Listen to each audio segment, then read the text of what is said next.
नमस्कार। सर्वप्रथम आपको वर्षा के आगमन की बधाई।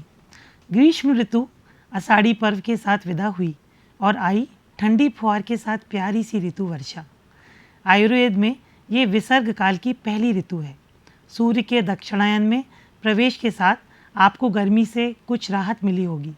सत्तू और आम के साथ ग्रीष्म ऋतु को विदा कर हम वर्षा ऋतु का स्वागत कुछ तैयारी के साथ करें तो इस ऋतु के दोनों महीनों सावन और भादों में पूर्ण स्वस्थ रहकर अपने कार्यों को संपन्न करते हुए खूब मनोरंजन भी कर सकते हैं। सावन के झूलों के साथ वर्षा के स्वादिष्ट पकवान भी पचा सकते हैं। आइए जानते हैं वर्षा ऋतुचर्या के विषय में आयुर्वेद के कुछ नियम।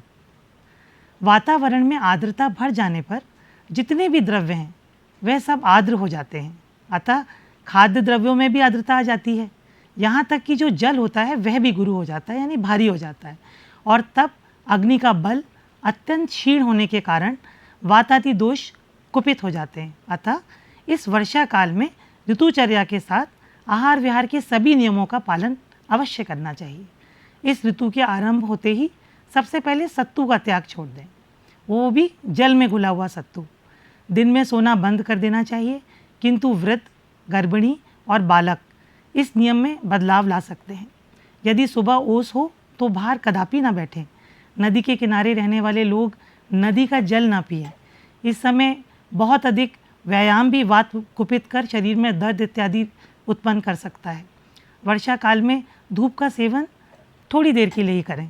इस ऋतु में सात्विक जीवन यापन करना चाहिए। कपड़े हल्के, शीघ्र सूखने वाले पहनने चाहिए।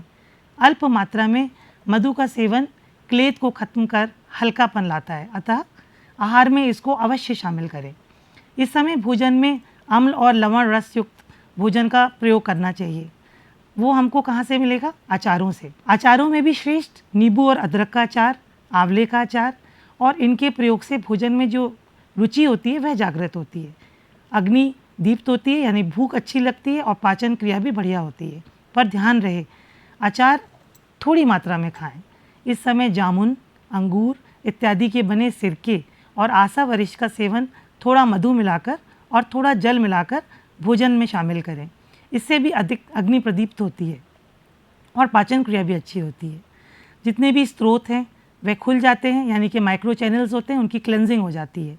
इस समय भोजन में स्नेह अर्थात तेल, घृत आदि का प्रयोग लाभ देता है। ये कुपित हुई वायु को शांत करता है। वर्षा ऋतु में भूख कम हो जाती है, अतः हल्के व लघु पुराने अनाज यानी 1 वर्ष तक रखे अनाज जैसे जौ, गेहूँ, चावल इत्यादि का सेवन करना चाहिए। मांसाहारी व्यक्तियों को पशु पक्षी के संस्कृत मांस रस अर्थात छौंक कर मांस रस के साथ इन आहार द्रव्यों का सेवन करना चाहिए। हींग, जीरा इत्यादि का छौंक सूप व अन्य भोजन द्रव्यों को हल्का व सुपाच्य बनाता है। इस समय जल भी उबाला हुआ पीना चाहिए। इस ऋतु में बेल पर होने वाले या भूमि से ऊपर होने वाले शाक सब्जी का सेवन करना चाहिए, जैसे लौकी, तोरई, बैगन, भिंडी, परवल, निनुआ इत्यादि।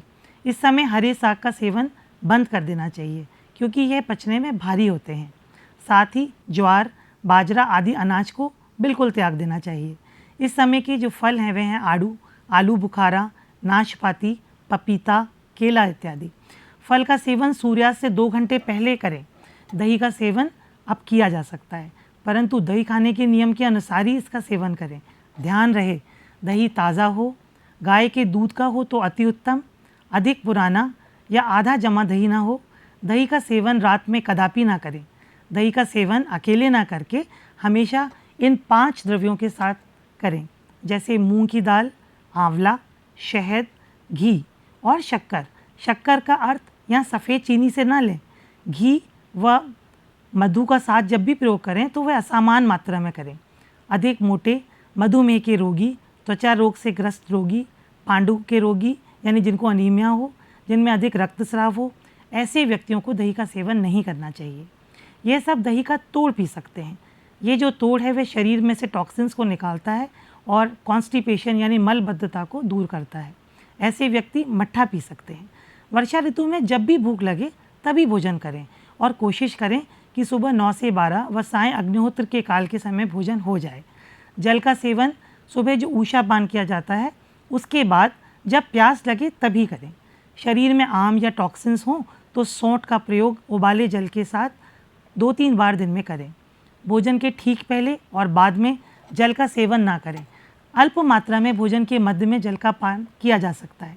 विरुद्ध अन्न ना लें, जैसे समान मात्रा में घी व मधु, एक साथ मछली व दूध, गर्म किया हुआ शहद, दही और भी बहुत सारे विरुद्ध अन्न हैं। विरुद्ध अन्न पे अलग से आपको एक पूरी टॉक देंगे। भूख कम होने से और स्वभाव से भी विषतुल्य होने से ये जो अन्न होता है वह वर्षा ऋतु में मारक सिद्ध हो सकता है।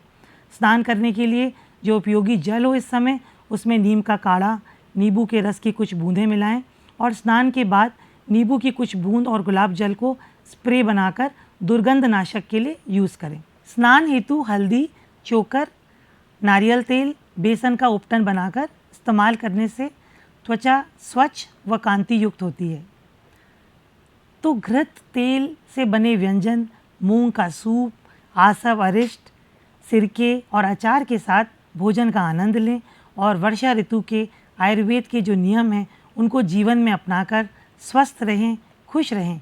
उचित आहार विहार द्वारा अपनी रोग प्रतिरोधक क्षमता बढ़ाकर किसी भी बीमारी को परास्त कर जीवन का आनंद लें। धन्यवाद।